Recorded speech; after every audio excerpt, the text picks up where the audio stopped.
नमस्कार साथियों, मैं श्याम जहांगीर स्वागत करता हूं आपका आपके अपने YouTube चैनल ऑनलाइन स्कूल पर। तो आज की क्लास हमारी रहेगी हेलो एल्केन की रासायनिक अभिक्रिया। इससे लास्ट लेक्चर में अपन ने देखा था हेलो एल्केन की रासायनिक अभिक्रियाओं का पार्ट फर्स्ट, जिसके अंदर अपन ने देखा था SN1 और SN2 अभिक्रिया, हेलो एल्केन की नाभिक रागी प्रतिस्थापन अभिक्रिया है।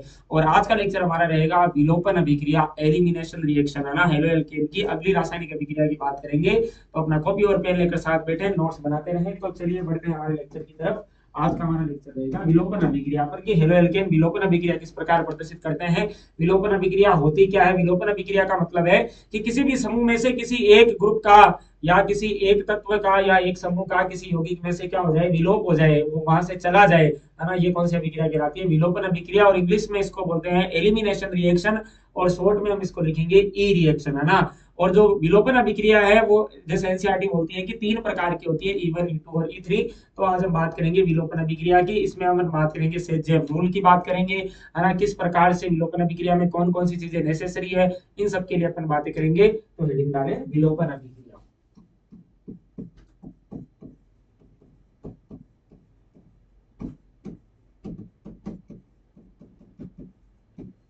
विलोपन अभिक्रिया, जिसको इंग्लिश में क्या बोला जाता है, एलिमिनेशन रिएक्शन। इससे पहले वाले लेक्चर में अपन ने SN1 और SN2 की बात की थी। अगर आपने अभी तक वो लेक्चर नहीं देखा है तो आप यूट्यूब पे जाके पहले वो लेक्चर देखें, ताकि आपको आगे वाली रिएक्शन से वो इजी लगे। ये विलोपन अभिक्रिया आपको तभी समझ में आ रही है जब आपने SN1 और SN2 का लेक्चर देखा है, कि उसमें इससे थोड़ा सा रिलेट करके अपन इसको लेके चलेंगे, आपको अलग से फील कराएंगे। एनसीईआरटी इसको एक डब्बे में डाल के लिख देती है, लेकिन हम उस डब्बे की चीर फाड़ करेंगे। तो बने रहें हमारे साथ। एलिमिनेशन रिएक्शन, विलोपन अभिक्रिया। देखो, आपके इस विलोपन अभिक्रिया में ऐसे नाम आता है बीटा विलोपन, बी हाइड्रो हेलोजनीकरण। ये सब जो नाम है ये अपन पहले काम करेंगे फिर नाम देंगे, है ना। कि भाई जिसका लक्षण जैसा है, अगर किसी का कलर गोरा है तो उसका नाम भूरा राम रख दिया, है ना। ऐसे हो गया, बात समझ रहे हो ना। तो अपन पहले बताएंगे कि इसके क्या क्या फीचर्स है, फिर नामकरण आप खुद करोगे, ठीक है। तो देखो, विलोपन अभिक्रिया या एलिमिनेशन रिएक्शन में होते क्या है कि इस अभिक्रिया के अंदर छोटे छोटे समूह, छोटे छोटे समूह यौगिक से बाहर निकलते हैं। छोटे छोटे समूह यौगिक से बाहर निकलते हैं, बाहर निकलते हैं, या कह सकते हैं उनका क्या होता है भाई, विलोप होता है। क्या होता है? विलोप होता है। और इस अभिक्रिया में होता क्या है कि संतृप्त यौगिक रहता है। संतृप्त यौगिक का मतलब है कि उस पूरे के पूरे हाइड्रोकार्बन यौगिक के अंदर सिंगल बॉन्ड रहते हैं, और संतृप्तता से ये अभिक्रिया कहाँ जाती है, असंतृप्तता की ओर जाती है, या बोल सकता हूं मैं सेचुरेटेड से अनसेचुरेटेड की तरफ जाती है। या सिंगल बॉन्ड से किसका निर्माण होता है, डबल बॉन्ड का निर्माण होता है। या मैं बोल सकता हूं एल्केन से किसका निर्माण होगा, एल्कीन का निर्माण होगा। या मैं ऐसे बोल सकता हूं कि सिग्मा से पाई बॉन्ड का निर्माण होगा। सिग्मा बॉन्ड टूटेंगे और कौन सा बॉन्ड बनेगा सर, पाई बॉन्ड बनेगा। तो ये अभिक्रिया है जो विलोपन अभिक्रिया है, इसमें क्या होता है सर, संतृप्तता से ये अभिक्रिया किस तरफ जाती है सर, असंतृप्तता की तरफ जाती है। या इंग्लिश में अगर बात करें हल्की सी, तो सेचुरेशन से ये कहाँ जाती है सर, अनसेचुरेशन की तरफ जाती है ना। या मैं बोल सकता हूँ कि यदि यहाँ पर एल्केन है तो एल्केन से क्या बनेगा सर, एल्कीन बनेगा। देखो कैसे, जैसे मान लो कि ये कार्बन और ये कार्बन, इन दोनों के बीच में सिंगल बॉन्ड है, ये इनके 3 बॉन्ड हो गए, 2 इधर कोई और कंपाउंड जुड़ा होगा। इनके नीचे मान लो एक में कुछ हेलोजन है, एक में हाइड्रोजन है। मान लो यहाँ पर ए है और यहाँ पर क्या है, बी है। तो ए और बी बाहर निकलेंगे, ए और बी बाहर निकलेंगे। ये बॉन्ड यहाँ से टूटेगा बच्चों, ये जो बॉन्ड है ना, ये इसका और ये इसका बॉन्ड टूट जाएगा। और यहाँ पर होगा क्या कि ये जैसे ही बॉन्ड टूटेंगे तो यहाँ पे कार्बन कार्बन के बीच में डबल बॉन्ड बन जाएगा, और ये एल्केन से क्या बन गया, एल्कीन बन गया। यहाँ पर हुआ क्या, यहाँ पर सिग्मा बॉन्ड टूटा और क्या बना सर, सिग्मा बॉन्ड टूटा और क्या बना सर, पाई बॉन्ड बना। क्या बना, पाई। या 2 सिग्मा टूटे, ले क्या बना सर, पाई बना। तो यहाँ पर हुआ क्या सर, यहाँ पे हमने किया क्या है, सिग्मा को तोड़ा है और बनाया क्या है सर, पाई बॉन्ड बनाया है। अब मैंने आपको बेसिक के अंदर एक बात पढ़ाई थी कि जो सिग्मा बॉन्ड होता है वो बहुत ज्यादा स्ट्रॉन्ग होता है, या पाई बॉन्ड के कंपेयर में जो सिग्मा बॉन्ड होता है वो क्या माना जाता है, बहुत ही ज्यादा स्ट्रॉन्ग माना जाता है।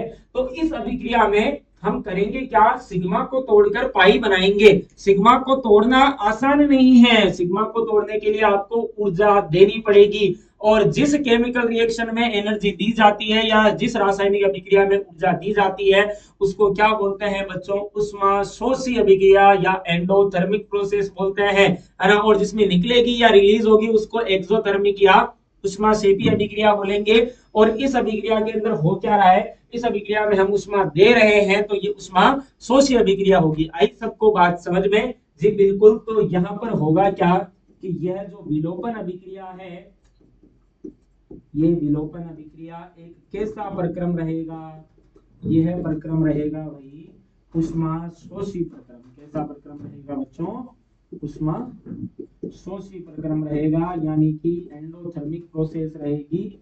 यहाँ पर ऊर्जा देनी पड़ेगी, ऊर्जा ताप के रूप में देनी पड़ेगी। कहने का मतलब है ये अभिक्रिया किसकी उपस्थिति में होगी, उच्च ताप में होगी। ये अभिक्रिया कहाँ होगी, जब उच्च ताप दोगे आप उत्प्रेरक के रूप में, तब ये अभिक्रिया होने के चांस है।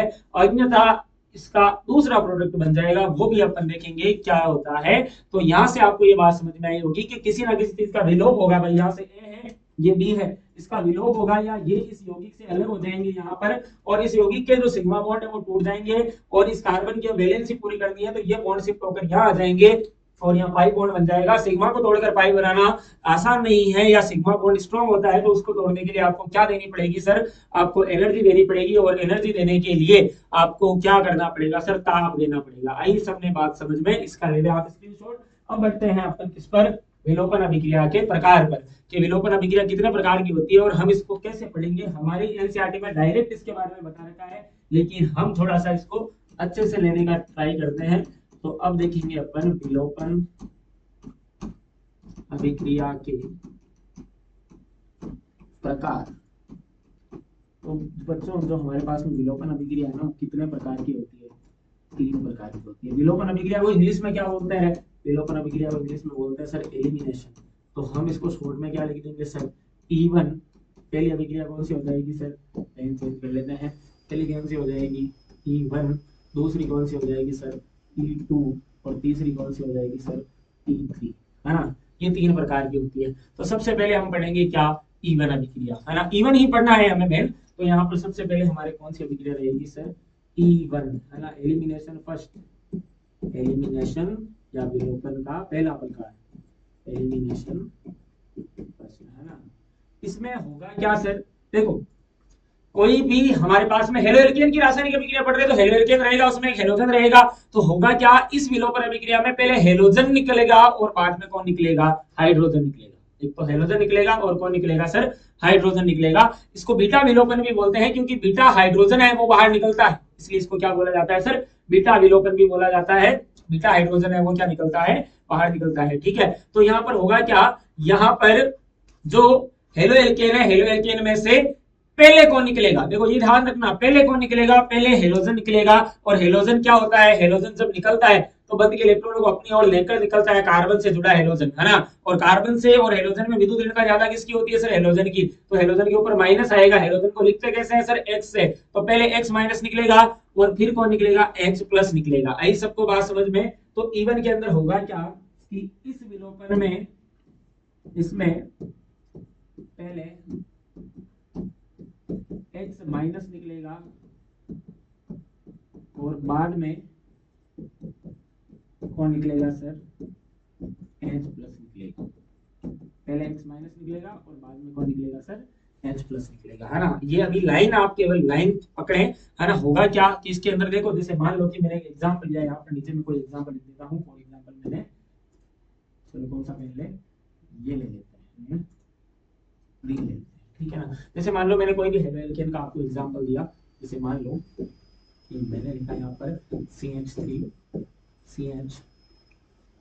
भाई आपको ये याद रखना है कि SN1 के अंदर भी क्या हुआ था सर, SN1 के अंदर भी पहले केटाइन बना था। केटाइन कब बना, जब उस बंद के इलेक्ट्रॉन को कौन लेके चला गया, हेलोजन लेके चला गया, है ना। तो यहाँ पर भी SN1 की तरफ पहले केटाइन बनेगा या पहले कौन निकलेगा सर, हेलोजन निकलेगा। तो मान लो कि मैंने यहाँ पर CH2 लिख के यहाँ हाइड्रोजन ऐसे दर्शा दी, और यहाँ क्या दर्शा दिया सर, Cl दर्शा दिया। पहले क्या होना है, पहले सर हेलोजन निकलेगा। ये पहले जो हेलोजन है ये क्या करेगा, इन दोनों बंद के इलेक्ट्रॉनों को क्या करेगा सर, अपनी तरफ आकर्षित करेगा कि ये जो दोनों बंद के इलेक्ट्रॉन है ना, ये किसकी तरफ आ जाएंगे, हैलोजन की तरफ आ जाएंगे। हैलोजन की तरफ जैसे ही बंद के इलेक्ट्रॉन आ गए तो इसके ऊपर माइनस और इसके ऊपर क्या आ जाएगा सर, प्लस आ जाएगा। तो यहाँ से होगा क्या, Cl माइनस क्या निकलेगा सर, बाहर निकलेगा। आई सबको बात समझ में, Cl माइनस बाहर निकलते यहाँ पर क्या बन गया सर, CH3। यहाँ पे CH के ऊपर क्या आ गया सर, प्लस आ गया, CH के ऊपर प्लस आ गया और यहाँ पर क्या बन गया सर, CH2 के नीचे कौन जुड़ा है, हाइड्रोजन। मतलब CH3 भी लिख सकता हूँ लेकिन आपको फील आ जाए इसलिए यहाँ पर मैंने क्या लिख दिया, हाइड्रोजन।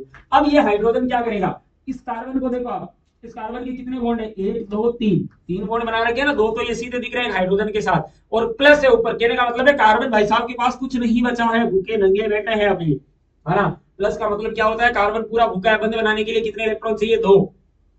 ये दोनों बंद के इलेक्ट्रॉन, ये हाइड्रोजन यहाँ देके चला जाएगा और हाइड्रोजन अब खुद भूखा हो जाएगा। तो हाइड्रोजन के ऊपर क्या आ गया सर, प्लस आ गया। तो हाइड्रोजन H प्लस के रूप में बाहर निकलेगा और यहाँ पर CH3, ये CH डबल बॉन्ड और यहाँ पर क्या बन जाएगा सर, CH2 बन जाएगा। क्या सर ये एल्कीन नजर आ रही है आपको, जी बिल्कुल। क्या अभिक्रिया आपने एल्केन से शुरू की थी, ये एक संतृप्त यौगिक था, सभी जगह सिंगल बॉन्ड था और वहां पर कौन सा बॉन्ड नजर आ रहा है सर, डबल बॉन्ड नजर आ रहा है। संतृप्तता से असंतृप्तता की ओर गए या नहीं गए, छोटे छोटे समूहों का विलोप हुआ या नहीं हुआ, Cl बाहर निकला पहले, फिर कौन निकला, H निकला। पहले हाइड्रोजन नहीं निकलेगा, ये ध्यान रखना, पहले कौन निकलेगा, Cl निकलेगा, है ना। ये E1 की खासियत है। आई सबको बात समझ में। अगर अपन इसको सीधा ऐसे लिखें कि भाई अपन कॉमन एग्जांपल नहीं लेकर ऐसे ले लें, जैसे मान लो कि मैंने लिख दिया ये कार्बन है, ये कार्बन के साथ में कौन जुड़ा है, यहाँ पर हेलोजन जुड़ा है। कौन जुड़ा है, हेलोजन। और इस कार्बन के ये 3 बॉन्ड किसी और ने पूरे किए होंगे और यहाँ पर क्या जुड़ा है सर, हाइड्रोजन। तो पहले कौन भागेगा, हेलोजन की विद्युत दृढ़ता ज्यादा होती है, बंद के इलेक्ट्रॉनों को ये आकर्षित करेगा और किस रूप में निकल जाएगा, H माइनस के रूप में ये बाहर निकल जाएगा और यहाँ पर क्या बन जाएगा सर, यहाँ पर इस कार्बन के ऊपर कैटायन बन जाएगा और इसके पास में अब जो हाइड्रोजन है ये बंद के इलेक्ट्रॉनों को यहाँ ट्रांसफर कर देगा, यहाँ डबल बॉन्ड बन जाएगा। तो यहाँ पर होगा क्या, यहाँ पर ये बनेगा सर डबल बॉन्ड और ये इसके दोनों बॉन्ड। आई सबको बात समझ में, है ना। ये क्या होती है सर, बीटा विलोपन, या सॉरी क्या बोल सकते हैं, इवन रिएक्शन या एलिमिनेशन फर्स्ट रिएक्शन होती है। इतना याद रखिए आप कि पहले कौन भागेगा, पहले भागेगा हेलोजन और फिर कौन भागेगा सर, हाइड्रोजन। आई सबको बात समझ में। अभी तक जो मैंने बताया केवल वो चीजें आपको याद रखनी है कि पहले होगा क्या, फिर हेलोजन पहले जाना है और फिर कौन जाना है, हाइड्रोजन। हेलोजन जाएगा तो क्या बनेगा सर, कार्बोकेटाइन बनेगा, ठीक है। अब देखो इस इवन को शुद्ध हिंदी में क्या बोलते हैं सर, एका अणुक विलोपन अभिक्रिया, है ना। एका अणुक विलोपन अभिक्रिया बोलते हैं। इस अभिक्रिया की अपन पूरी मैकेनिज्म देखते हैं कि ये अभिक्रिया रियल में हुई कैसे, यहाँ पर क्यों ताप देना जरूरी है। अगर ताप नहीं देंगे तो क्या होगा, कम तापमान पर अगर अभिक्रिया होगी तो क्या होगा। तो अब अपन इवन का पूरा नाम लिखते हैं क्या, एका अणुक विलोपन अभिक्रिया। और इस अभिक्रिया में क्या क्या होता है, क्या क्या चीजें मैंडेटरी है वो अपन देखेंगे। तो हेडिंग डालें क्या, एका अणुक विलोपन अभिक्रिया, या ये कौन सी है सर, E1 एलिमिनेशन फर्स्ट अभिक्रिया है ना। कि इसमें E1 का मतलब क्या है कि विलोपन का पहला पार्ट है। इस अभिक्रिया के लिए सबसे पहले होगा क्या, इस अभिक्रिया में चाहिए हमें दुर्बल क्षार। क्या चाहिए सर, दुर्बल क्षार चाहिए। दुर्बल क्षार या प्रबल क्षार क्या होते हैं, ये छोटे बच्चों की बातें हैं, है ना भाई। दुर्बल क्षार का मतलब है कि जो मतलब OH माइनस दे, है ना, और H प्लस ले सके, जो H प्लस ले सके और क्या क्या हो, H प्लस तो ग्रहण कर सके और एक ध्रुवीय प्रकृति हो। ध्रुवीय प्रकृति का मतलब प्लस और माइनस बना सके वो, और उसमें क्या हो सर, परावैद्युतीय गुण हो। परावैद्युतीय गुण होने का क्या मतलब है, दुर्बल क्षार एक परावैद्युतीय पदार्थ होता है कि वो किसी भी बंधन को तोड़ सकता है ना। बिचौलिया ऐसा खतरनाक होता है वो कि अगर कोई दो चीजें जुड़ी है तो उनको तोड़ने का काम है वो कौन करेगा सर, दुर्बल क्षार करेगा। आई सबको बात समझ में। कैसे होता है देखो, जो एका अणु विलोपन है, इस एका अणु विलोपन के लिए सबसे अच्छी चीज हमें क्या चाहिए कि इस अभिक्रिया में हम इसका उपयोग करते हैं, इस अभिक्रिया में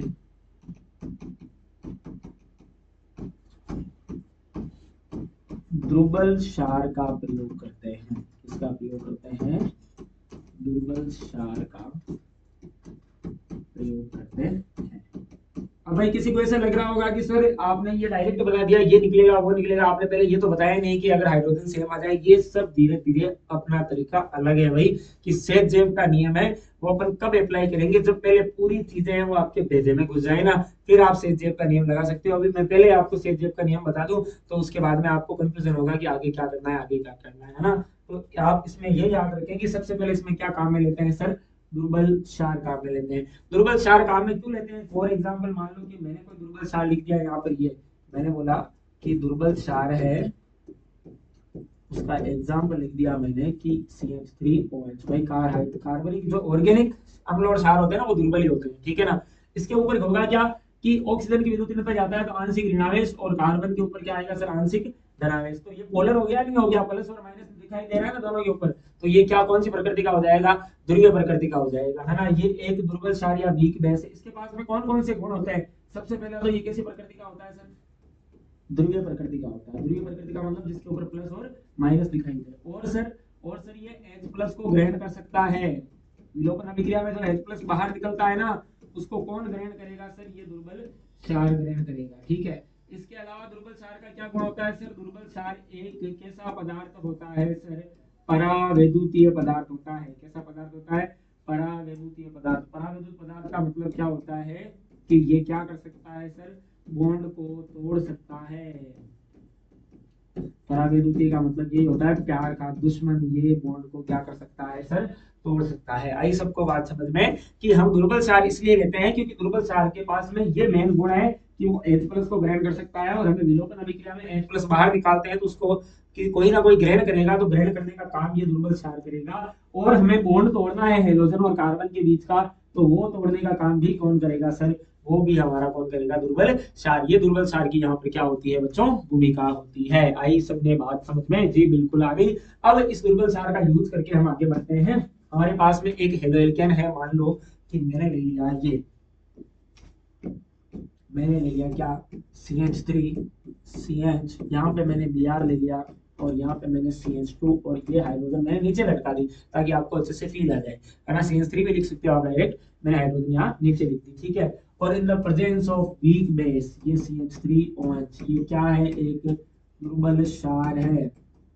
मैंने क्या लिख दिया कि ये क्या है, एक वीक बेस है, ठीक है ना। होगा क्या, ये जो वीक बेस है, ये वीक बेस पहले भिड़ते ही क्या काम करेगा सर, ये परावैद्युतीय पदार्थ है। और हाँ, विलोपन अभिक्रिया में देखो होता क्या है भाई, जैसे 1 डिग्री सबसे ज्यादा कौन देता है, SN2, और 3 डिग्री कार्बोकेटाइन है वो सबसे ज्यादा कौन देता है, SN1। तो बेचारा 2 डिग्री कार्बोकेटाइन क्या करेगा, तो 2 डिग्री कार्बोकेटाइन की जो बातें है वो कौन सी अभिक्रिया में हो रही है सर, विलोपन अभिक्रिया में हो रही है। तो यहाँ पर होगा क्या, ये जो वीक बेस है, ये वीक बेस करेगा क्या, ये जो बॉन्ड है ना, इस बॉन्ड को ये तोड़ देगा। प्यार का दुश्मन है, इन दोनों के बीच का प्रेम है, वो कौन तोड़ देगा, ये वीक बेस तोड़ देगा। ये जैसे टूटेगा तो ये बॉन्ड के इलेक्ट्रॉन कौन लेके जाएगा बताओ, कार्बन और ब्रोमीन में से विद्युत हेलोजन की सबसे ज्यादा होती है, तो ये हेलोजन बंद के इलेक्ट्रॉनों को अपनी तरफ लेकर जाएगा। तो यहाँ पर प्लस और यहाँ पर क्या आ जाएगा सर, माइनस आ जाएगा। तो यहाँ पर बनेगा क्या, CH3, ये CH के ऊपर प्लस, और यहाँ पर CH3, तो ये CH3 है ना पूरा, ये CH3 बन गया।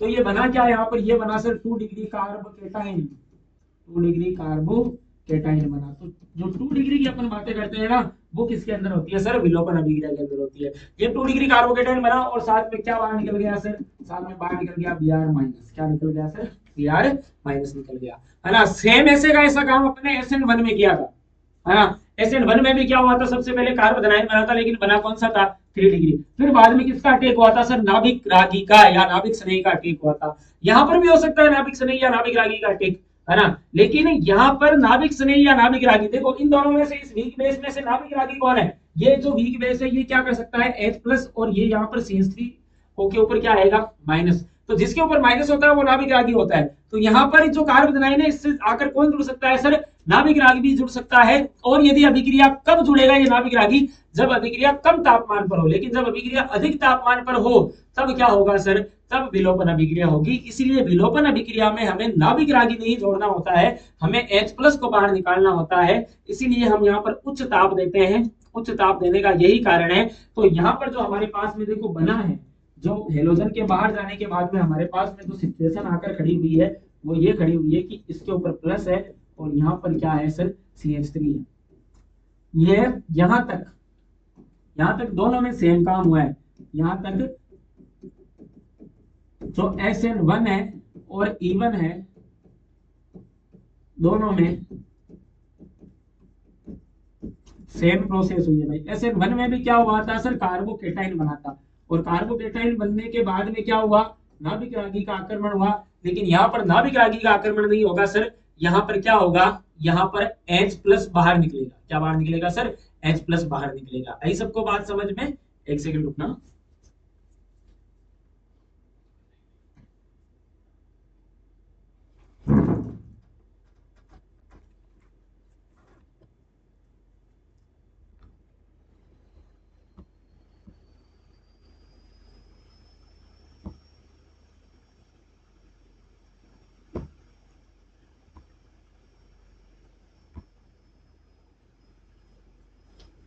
तो यहाँ पर दोनों में क्या हो रहा है, यहाँ पर ये जो है वो कार्बोकेटाइन है, वो SN1 में भी बनता है और किसमें बनता है, E1 में भी बनता है।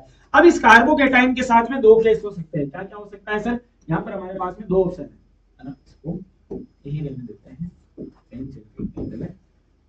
हमारे पास में दो ऑप्शन है। क्या क्या ऑप्शन है देखो, ऑप्शन दो है। एक तो यहाँ पे मैं लिख देता हूँ option number first. Option number first क्या है कि हम यहाँ पर जो टेम्परेचर है वो क्या रखें, कम रखें। मान लो कि यहाँ पे मैंने लिख दिया कि कम तापमान पर ये अभिक्रिया हो। और ऑप्शन नंबर सेकंड क्या है सर, ऑप्शन नंबर जो सेकंड है, ऑप्शन नंबर सेकंड ये है कि जो अभिक्रिया है वो किस पर करें आप, उच्च ताप पर। किस पर करें, उच्च ताप पर। तो इस कैटायन के साथ में दो चीजें हो सकती है। अगर कम तापमान पर आपने अभिक्रिया की तो वो अभिक्रिया ध्यान रखना कौन सी होगी, SN1 होगी। और अगर उच्च तापमान पर आपने अभिक्रिया की तो वो कौन सी होगी सर, E1 होगी। कौन सी होगी, E1 मैकेनिज्म के द्वारा या विलोपन अभिक्रिया होगी। विलोपन में क्या होता है सर, हमने हाइड्रोजन तो निकाल ही दिया, ये तो SN1 में भी निकाल रहे थे। अब 2 डिग्री कार्बोकेटाइन बन गया, तो 2 डिग्री कार्बोकेटाइन के साथ ही ये घटना होगी कि उच्च तापमान है, तो यहाँ पर क्या होगा सर, E1 होगा, है ना। SN1 में क्या होगा, SN1 में ये तो स्टेप नंबर फर्स्ट है, ये तो स्टेप फर्स्ट था, ये सब में सेम है दोनों में, है ना। स्टेप फर्स्ट में क्या होता है, कार्बोकेटाइन बनता है। यहाँ पर कौन सा कार्बोकेटाइन बना सर, यहाँ पर 2 डिग्री कार्बोकेटाइन बना, है ना। स्टेप सेकंड क्या होता है SN1 का, कोई बताएगा? जी बिल्कुल, स्टेप 2 में क्या होता है सर, नाभिक रागी का आक्रमण होता है। कार्बोकेटाइन पर किसका आक्रमण होता है, नाभिक रागी का आक्रमण होता है। नाभिक रागी मतलब जिसके ऊपर क्या हो सर, माइनस हो। तो नाभिक रागी यहाँ पर जो भी वैसे इसमें से CH3O-, ये क्या है सर, नाभिक रागी है ना। OCH3 है वो क्या रहेगा, नाभिक रागी रहेगा। तो यहाँ पर किसका अटैक होगा, OCH3 का अटैक। OCH3 का कार्बोकेटाइन पर क्या होगा, अटैक होगा। ये सबको बात समझ में? तो OCH3 के ऊपर जब कार्बोकेटाइन अटैक कर देगा तो ये CH के ऊपर जो प्लस है इससे कौन जुड़ जाएगा, OCH3, और यहाँ पर क्या बन जाएगा, CH3। ये कंपाउंड क्या विलोपन का है क्या, नहीं सर। ये मैं साथ में लेके इसलिए बता रहा हूँ ताकि सवाल जब बने कि ऊपर कम तापमान हो या आपको बोले कि मेथोक्सी समूह जोड़ना है इस दुर्बल क्षार की उपस्थिति में, तब आप क्या करोगे, तब यहाँ पर कम तापमान की जो भूमिका है, कम तापमान क्या करता है सर, नाभिक रागी का आक्रमण करवाता है। अब मैंने बोला कि जो विलोपन अभिक्रिया है, विलोपन अभिक्रिया में मैंने आपको क्या बताया था शुरू में, देखे इधर विलोपन में मैंने क्या बताया था कि विलोपन अभिक्रिया के अंदर आपको क्या करना है सर, विलोपन अभिक्रिया में पहले तो X- निकलेगा और बाद में कौन निकलेगा, H+ निकलेगा। जी बिल्कुल, तो यहाँ पर X- तो निकाल दिया, लेकिन आप तो कम तापमान पर क्या करने लग गए, हम तो कम तापमान के ऊपर यहाँ पर हमने नाभिक रागी जोड़ दिया, लेकिन ये अभिक्रिया उच्च तापमान पर होगी। तो E1 का जो स्टेप 2 है, स्टेप 2 में क्या होता है सर, स्टेप 2 में H+ निकलता है। कौन निकलता है, H+ निकलता है। आई सबको बात समझ में? तो H+ निकालना है हमें भाई साहब, है ना। ये हमें कौन सी अभिक्रिया करनी है, विलोपन अभिक्रिया। तो H+ निकलेगा, उस H+ को ग्रहण कौन करेगा सर, दुर्बल क्षार का गुण होता है कि वो H+ को ग्रहण कर सकता है। ये जो दुर्बल क्षार है ना, ये जो CH3OH है, ऑक्सीजन ने कितने बॉन्ड बना रहे थे, एक और एक, दो। अब इसके पास में दो लोन पेयर है ना। तो यहाँ से जो H+ निकलेगा, कहां से निकलेगा सर H+, सर H+ आप जैसे आपके पास में ये है CH3CH, और आप इधर से निकाल, इसमें तो आप इधर से निकालो चाहे इधर से निकालो, एक ही बात है ना। अभी अपन देखेंगे कि अगली केस में सेजेब का नियम कहां लागू होता है। अब चाहे इधर से H+ निकालो चाहे इधर से निकालो, एक ही बात है ना।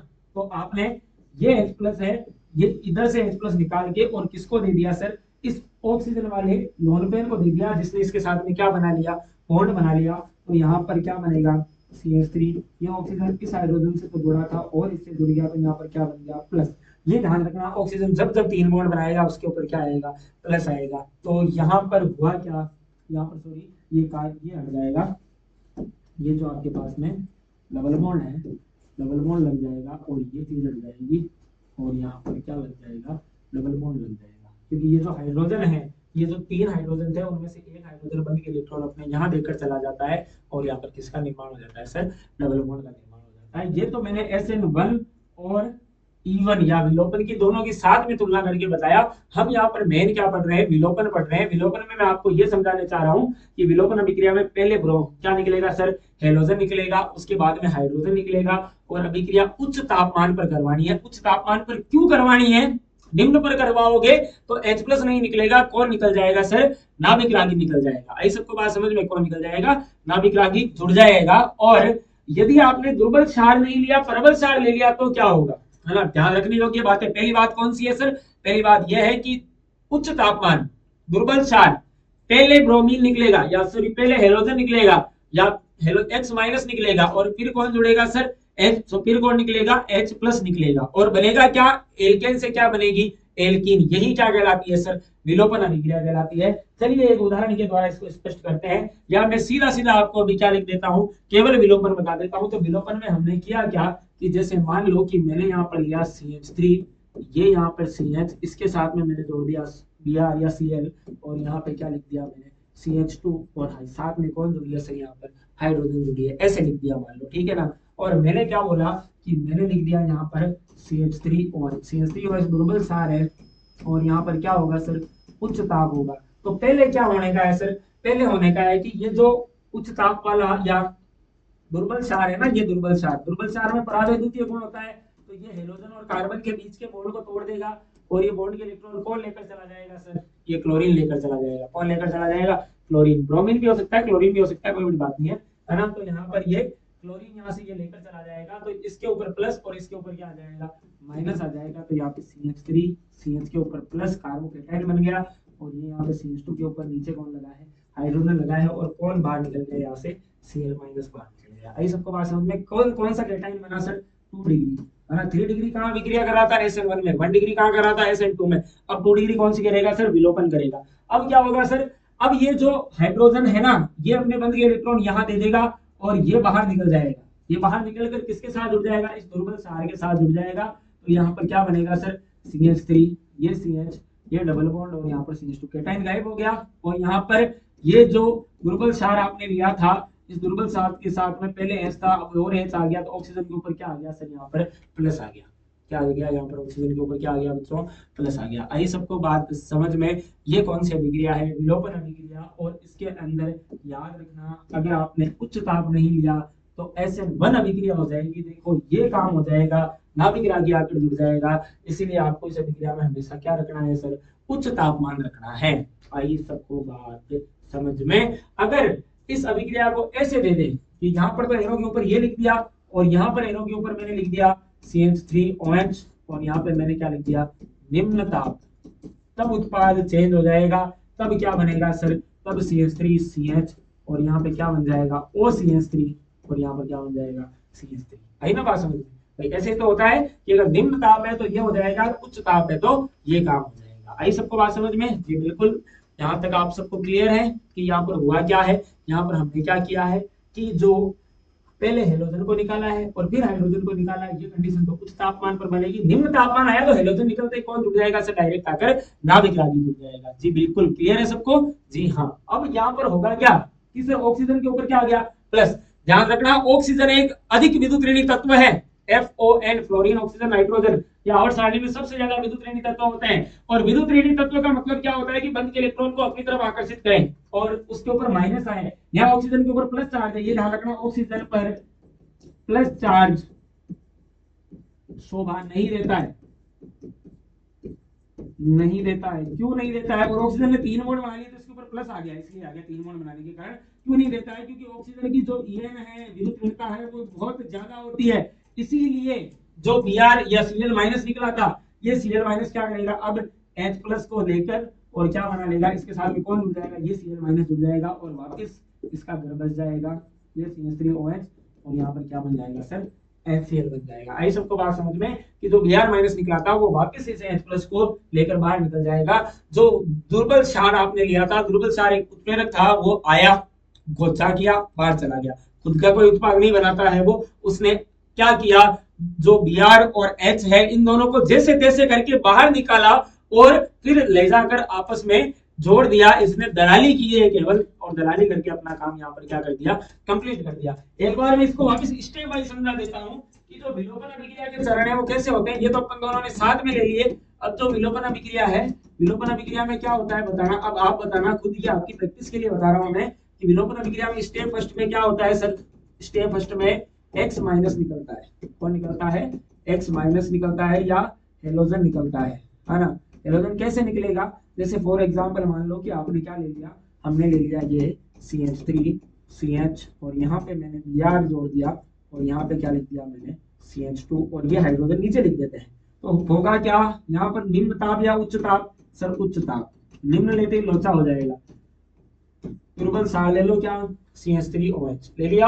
अब क्या होगा, सबसे पहले कौन निकलेगा sir, X minus. X minus जैसे ही निकलेगा तो यहाँ पर केटाइन बन जाएगा, तो यहाँ पर CH3, CH के ऊपर प्लस बन गया और यहाँ पर क्या बन गया CH3, ये CH3 है। स्टेप नंबर सेकंड में क्या निकलेगा सर, स्टेप सेकंड के अंदर सर हाइड्रोजन निकलेगा। स्टेप सेकंड के अंदर क्या होगा, स्टेप नंबर सेकंड के अंदर H प्लस का निष्कासन होगा। किसका निष्कासन होगा, H प्लस का निष्कासन। और H प्लस को ग्रहण कौन करेगा सर, H प्लस को ग्रहण करेगा ये। तो यहाँ पर हुआ क्या, यहाँ पर ये जो हमारे पास में क्या है, केटाइन बना हुआ है ना, ये कौन CH3 CH के ऊपर प्लस और यहाँ पर CH2 और यहाँ पर हमारे पास में क्या है CH3OH और यहाँ पर कौन सा ताप है सर, उच्च ताप है ना। तो ये जो हाइड्रोजन है ना यहाँ पे, इस हाइड्रोजन को ये दुर्बल क्षार ग्रहण कर लेगा और ये जो हाइड्रोजन है H प्लस के रूप में जाएगा, ये बॉन्ड यहाँ ट्रांसफर कर देगा। तो एल्केन से क्या बन जाएगी, एल्कीन, और यहाँ पर डबल बॉन्ड बन जाएगा, ये चिन्ह गायब हो जाएगा। अब यहाँ पर बना क्या, यहाँ पर बना CH3O के ऊपर प्लस चार्ज आएगा क्योंकि ऑक्सीजन ने कितने बॉन्ड बना लिए, 3 बॉन्ड बना लिए। अब यहाँ से जो Br माइनस निकला था ना, ये Br माइनस वापस क्या करेगा कि ये जो ऑक्सीजन है इसने 3 बॉन्ड बनाने की वजह से इसके ऊपर प्लस आया, तो ये Br माइनस इस H प्लस के साथ में जुड़ जाएगा और यहाँ पर ये CH3OH तो डायरेक्ट बाहर निकल जाएगा और यहाँ पर वो क्या बन जाएगा HBr। इसका भी घर बसा रहा, इसका भी घर बसा रहा, सबका काम हो गया है ना, मंगलिक काम हो गया। सब बस खाना खाने का ध्यान रखो। आई सबको बात समझ में, जी बिल्कुल। ये हमारी कौन सी अभिक्रिया है, विलोपन अभिक्रिया। विलोपन अभिक्रिया में हेलोजन का विलोप होता है और हाइड्रोजन निकल के जाती है, हेलोजन छूट कर जाती है। तो अब मैं आपको पूछूं कि कौन सा हेलो एल्केन सबसे ज्यादा अभिक्रिया देगा, बताओ। क्लोरो एल्केन, फ्लोरो एल्केन, ब्रोमो एल्केन या आयोडो एल्केन। SN1 की भांति यहाँ पर भी हेलोजन निकल कर जा रहा है और हेलोजन कौन सा ज्यादा निकल कर जाएगा, जिसका आकार सबसे ज्यादा बड़ा होगा, तो आयोडो एल्केन का आकार सबसे ज्यादा बड़ा होता है। इसीलिए विलोपन अभिक्रिया में सबसे ज्यादा है वो आयोडो एल्केन है, वो सबसे ज्यादा विलोपन अभिक्रिया प्रदर्शित करेगा। कैसे करेगा देखना, इधर मैंने लिखा यहाँ पर important points for elimination reaction.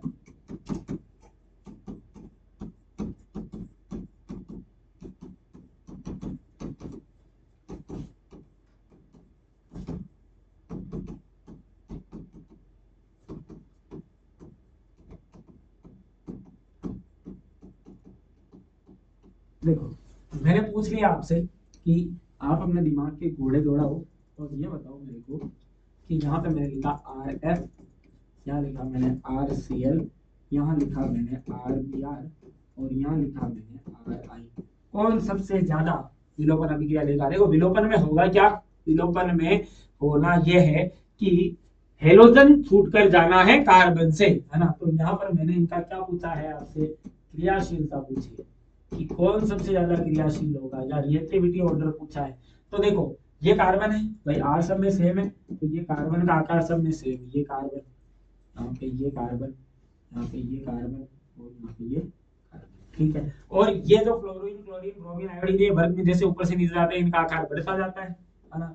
तो इसका आकार मान लो फ्लोरीन का ये है छोटा, क्लोरीन का थोड़ा सा बड़ा, ब्रोमीन का इससे भी बड़ा और आयोडीन का सबसे बड़ा, है ना। तो साइज में डिफरेंस जितना ज्यादा रहेगा बंद उतना ही कम मजबूत बनेगा या वीक बनेगा।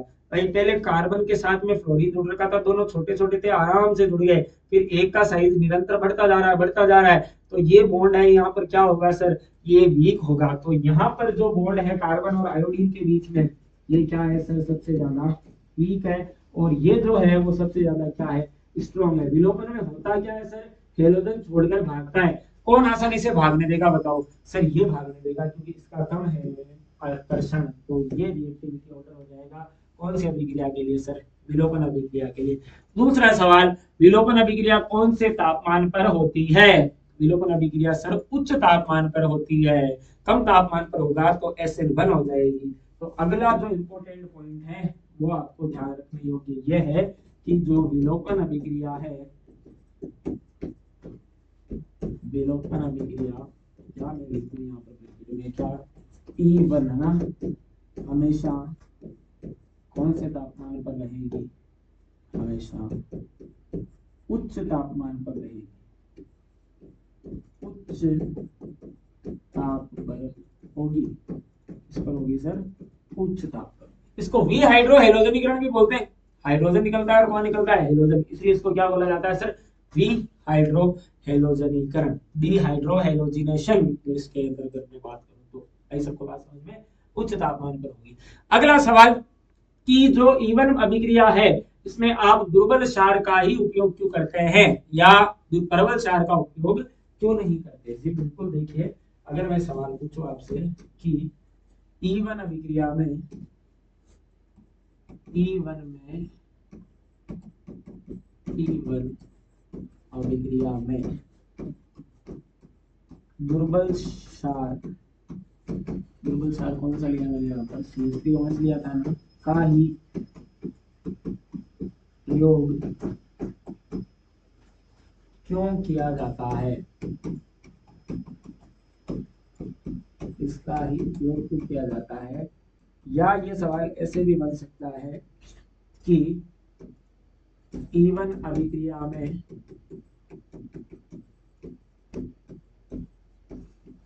प्रबल क्षार कौन है हमारे पास में, NaOH का उपयोग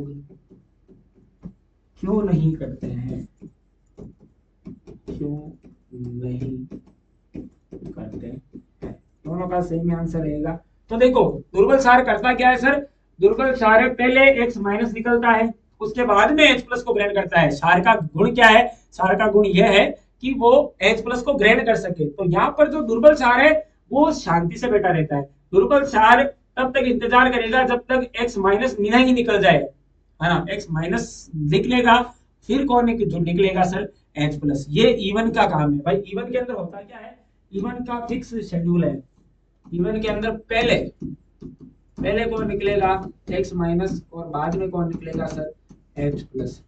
लेकिन यहाँ पर हमारे आंसर के अंदर मैं बात करूं तो जो प्रबल क्षार है, प्रबल क्षार X माइनस के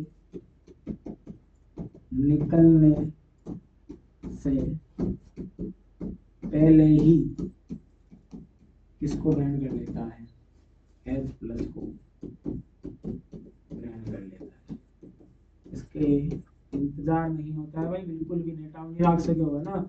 तो ये क्या करता है कि X माइनस को पहले ही, X माइनस के निकलने से पहले ही H प्लस को ग्रहण कर लेता है, जो E1 के खिलाफ है। हालांकि ये है विलोपन अभिक्रिया, यहाँ पर भी ये क्या कर रहा है, ये विलोपन ही शो करेगा NaOH भी, लेकिन ये पहले क्या करेगा, ये पहले H प्लस को जोड़ लेगा फिर X माइनस निकलेगा, जो E1 की मैकेनिज्म में नहीं आता है। इसको भी आप नोट करें कि E1 अभिक्रिया के अंदर है वो दुर्बल क्षार का उपयोग क्यों किया जाता है। आई सबको बात समझ में, ठीक है। अब मान लो कि मैंने आपको एक सवाल दिया कि उस सवाल के अंदर मैं आपको कुछ बातें बताना चाहता हूँ जो आपकी एनसीईआरटी के अंदर सीधी सीधी लिखी हुई है ना, वी हाइड्रो हेलोजनीकरण के। वो देखो क्या है कि जैसे मान लो कि मैंने आपको कोई यहाँ पर एक एग्जांपल दे दिया किसी भी एल्केन का, मान लो मैंने लिख दिया क्या, CH3 CH2 और ये Br, ये एल्केन है, इसके रासायनिक अभिक्रिया है। और मैंने यहाँ पर लिख दिया क्या, जलीय KOH पोटेशियम हाइड्रोक्साइड, जलीय की जगह और क्या लिखा रह सकता है, AQ लिखा रह सकता है। आई सबको बात समझ में, KOH या NaOH, ये दोनों के दोनों कौन से क्षार है सर, प्रबल क्षार है ना। ये भी विलोपन अभिक्रिया दर्शाएंगे, लेकिन ये करेंगे क्या, ये पहले H प्लस को ग्रहण करेंगे फिर X माइनस निकलेगा। आई सबको बात समझ में। और अगर इसी सेम चीज को मैं नीचे लिख दूं CH3 CH2 यहाँ पे Br, और जलीय की जगह मैंने लिख दिया यहाँ पर क्या, एल्कोहलिक KOH, एल्कोहलिक KOH के मैंने अब की बार क्या किया, एल्कोहल के अंदर क्या डाल दिया KOH, और यहाँ पर जल के अंदर क्या डाल दिया मैंने KOH। ये ध्यान रखना, जो जलीय KOH है वो किसकी भांति कार्य करेगा सर, जलीय KOH है वो काम करेगा सर नाभिक रागी की भांति कार्य करेगा। नाभिक रागी मतलब SN1 की तरह कार्य करेगा। तो ये जो Br हटेगा इसकी जगह आकर कौन जुड़ जाएगा सर, OH जुड़ जाएगा, इसका K प्लस और OH माइनस, या मान लो Na प्लस या OH माइनस। अर्थात यदि किसी हेलोएल्केन की अभिक्रिया जलीय KOH की उपस्थिति में करवाई जाती है तो हमें उत्पाद के रूप में क्या मिलेगा सर, एल्कोहल मिलेगा, क्योंकि ये नाभिक रागी की तरह कार्य करेगा। नाभिक रागी की तरह कार्य करने का क्या मतलब है कि जो माइनस है वो एक माइनस को हटाकर दूसरा माइनस आकर यहाँ जुड़ जाएगा। तो यहाँ से माइनस कौन हटेगा, Br हटेगा, और यहाँ पर कौन आकर जुड़ जाएगा सर, ये OH आकर जुड़ जाएगा। तो यहाँ पर क्या बन जाएगा CH3 CH2, और यहाँ पर क्या बन जाएगा OH बन जाएगा। तो यहाँ पर क्या बन गया सर, एल्कोहल बन गया। अर्थात यदि जलीय KOH की उपस्थिति में हेलोएल्केन अभिक्रिया करें तो उत्पाद के रूप में आपको क्या मिलेगा सर, एल्कोहल मिलेगा। आई सबको बात समझ में, जी बिल्कुल। और यदि एल्कोहलिक KOH अगर मैं दारू में क्या मिला दूं, KOH मिला दूं, तो ये किसकी भांति कार्य करेगा सर, ये क्षार की भांति कार्य करेगा। सर क्षार क्या करता है सर, क्षार यहाँ से Br हटाता है और एक क्या हटाता है, H प्लस हटाता है, और क्या बनाता है, डबल बॉन्ड बनाता है। विलोपन अभिक्रिया होती है, कौन सी अभिक्रिया होती है, विलोपन अभिक्रिया होती है। तो ये हटेगा, इसके ऊपर प्लस आएगा, यहाँ से हाइड्रोजन जाएगी और यहाँ पर क्या आ जाएगा, डबल बॉन्ड आ जाएगा। आई सबको बात समझ में। तो यहाँ से ये Br माइनस और H प्लस मिलकर क्या बना लेगा, HBr, और यहाँ से क्या बन जाएगा CH2 डबल बॉन्ड CH2। भाई इससे Br जाएगी, इससे क्या जाएगी, हाइड्रोजन जाएगी। ये मान लो यहाँ मैंने 2 लिख दिया, यहाँ H लिख दिया, तो ये बॉन्ड यहाँ चला जाएगा, ये बॉन्ड ये ले जाएगा, इसके ऊपर माइनस, इसके ऊपर प्लस, ये प्लस माइनस जुड़कर यहाँ पर क्या बना लेंगे, HBr बना लेंगे। आई सबको बात समझ में। तो यहाँ से क्या समझ में आता है आपको कि यदि जलीय KOH की उपस्थिति में, जलीय KOH की उपस्थिति में कोई हेलोएल्केन अभिक्रिया करेगा या तो एल्कोहल बनेगा, और यदि एल्कोहलिक KOH की उपस्थिति में अभिक्रिया होगी तो ये कौन सी अभिक्रिया होगी सर, ये विलोपन अभिक्रिया होगी। कौन सी अभिक्रिया होगी, कहा विलोपन अभिक्रिया होगी। और इस विलोपन अभिक्रिया के अंदर क्या बनेगा सर, एल्कीन बनेगा। क्या बनेगा, एल्कीन।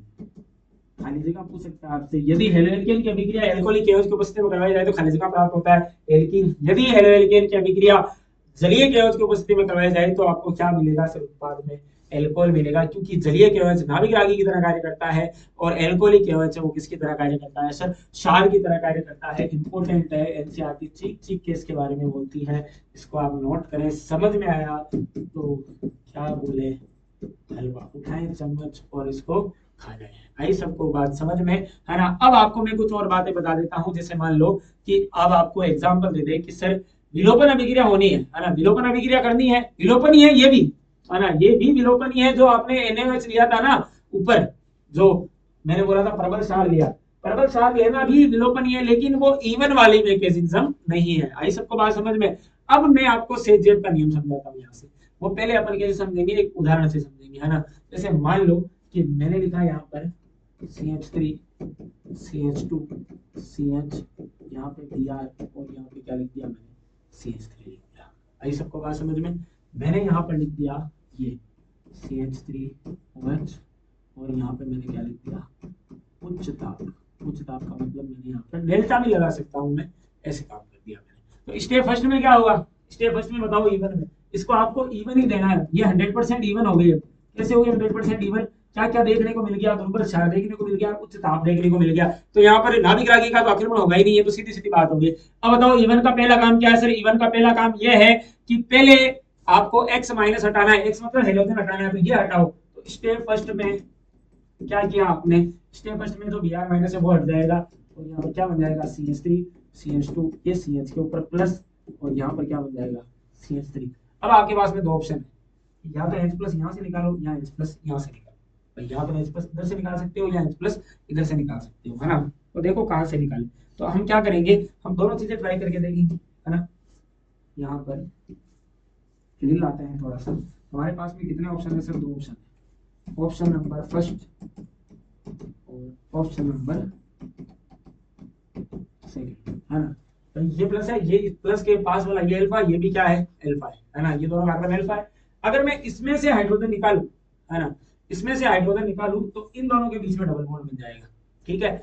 और यदि मैंने इसमें से हाइड्रोजन निकाली तो इन दोनों के बीच में क्या बन जाएगा सर, डबल बॉन्ड बन जाएगा। भाई हाइड्रोजन निकलेगा तो ये बॉन्ड देके जाएगा ना इधर, भाई हाइड्रोजन निकलेगी। जैसे मान लो कि मैं इसको थोड़ा सा ऐसे लिख देता हूँ, ऐसे लिख दूंगा,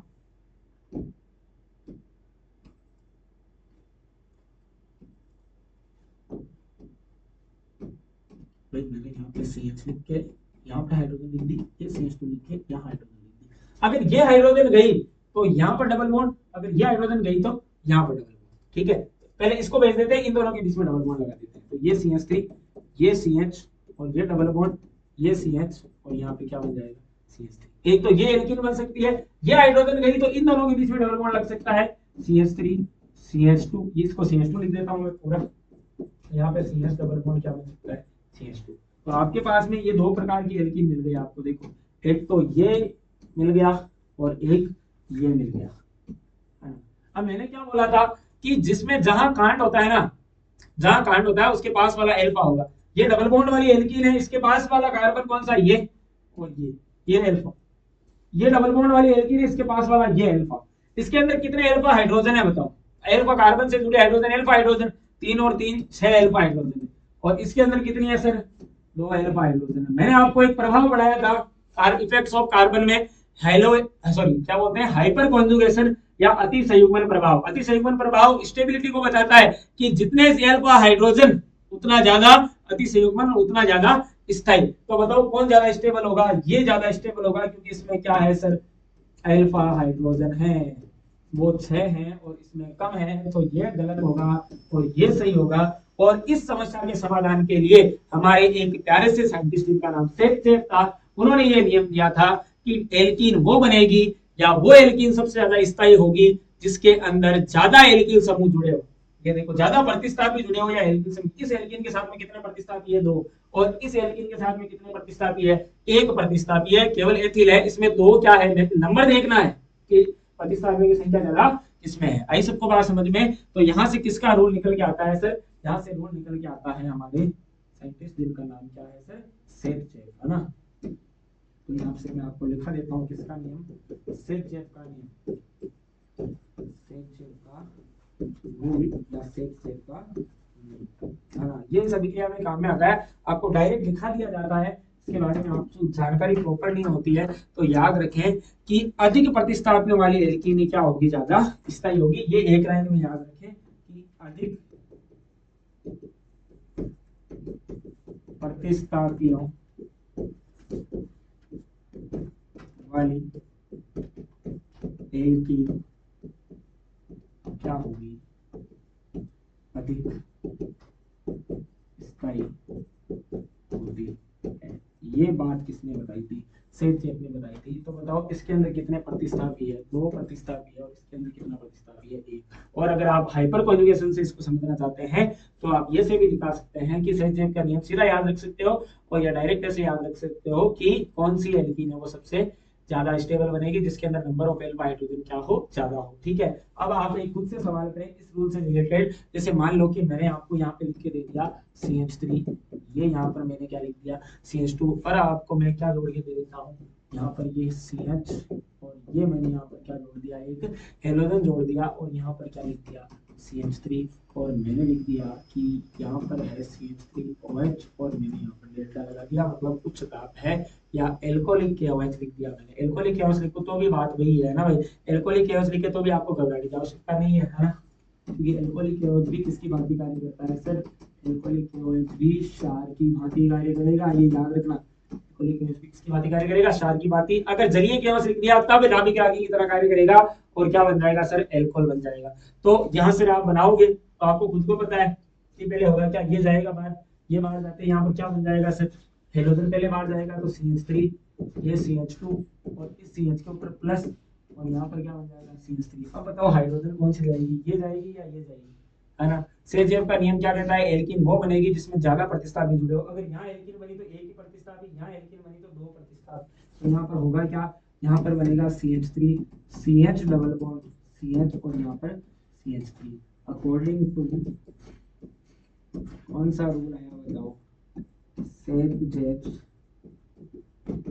है ना। सेट जेब का नियम क्या बोलता है कि कौन सी एल्कीन ज्यादा स्टेबल बनेगी। अगर यहाँ बनता तो एल्फा हाइड्रोजन 2 ही आते हैं और यहाँ पर कितने एल्फा हाइड्रोजन है, 3 और 3 6 एल्फा हाइड्रोजन है। ऐसे भी आप इसकी स्टेबिलिटी को चेक कर सकते हो। आइए सबको बात समझ में, सेट जेब का रूल समझ में आया।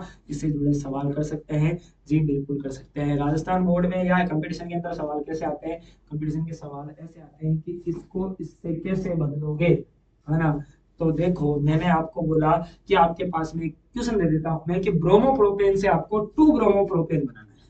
क्या बनाना है सर, ब्रोमोप्रोपेन से आपको क्या बनाना है, 2 ब्रोमोप्रोपेन। ठीक है, एग्जांपल देता हूं मैं, इसमें मार्कोनिकोव नियम को भी शामिल करना है कि हाउ टू चेंज किसको, ब्रोमोप्रोपेन से, पास में मैंने सीधा सीधा लिख दिया क्या, ब्रोमोप्रोपेन से आपको क्या बनाना है, 2 ब्रोमोप्रोपेन।